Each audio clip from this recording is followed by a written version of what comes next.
Euphorie à Bruxelles, ça y est, les négociations pour l'adhésion de l'Ukraine, de la Moldavie et de quelques autres pays sont ouvertes. Le but étant officiellement, disons, d'obtenir une adhésion définitive, très certainement d'ici à 2030, même si Emmanuel Macron, pour rassurer les citoyens français, a expliqué que non, ça ne se ferait pas avant 2030, parce que 2030 c'est demain, et que de toute façon, il veillerait à préserver les intérêts des agriculteurs français.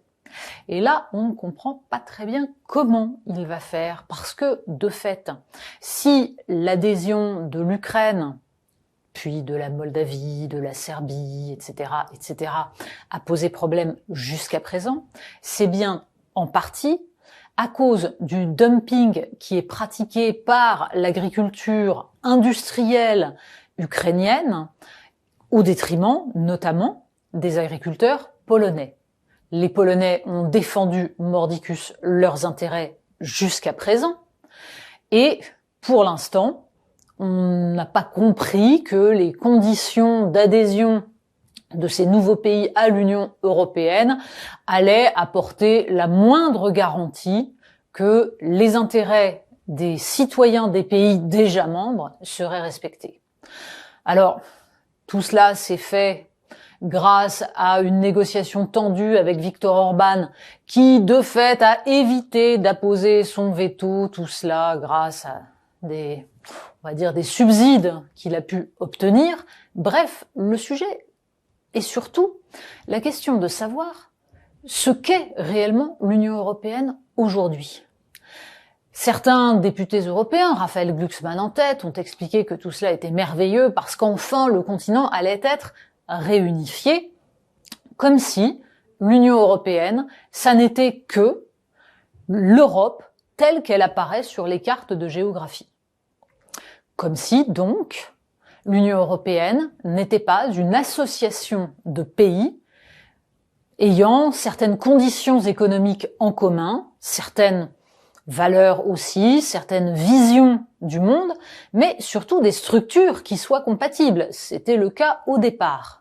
On sait déjà que le premier élargissement à l'Est n'a absolument pas tenu compte de cette question économique et les résultats s'en sont fait sentir, notamment dans tous les pays des bordures, de la bordure ouest et sud de l'Union, à savoir la France, le Portugal, l'Espagne, l'Italie, la Grèce, qui ont payé le prix fort, ce qui a mis en place un système de dumping social et de délocalisation interne à l'Union.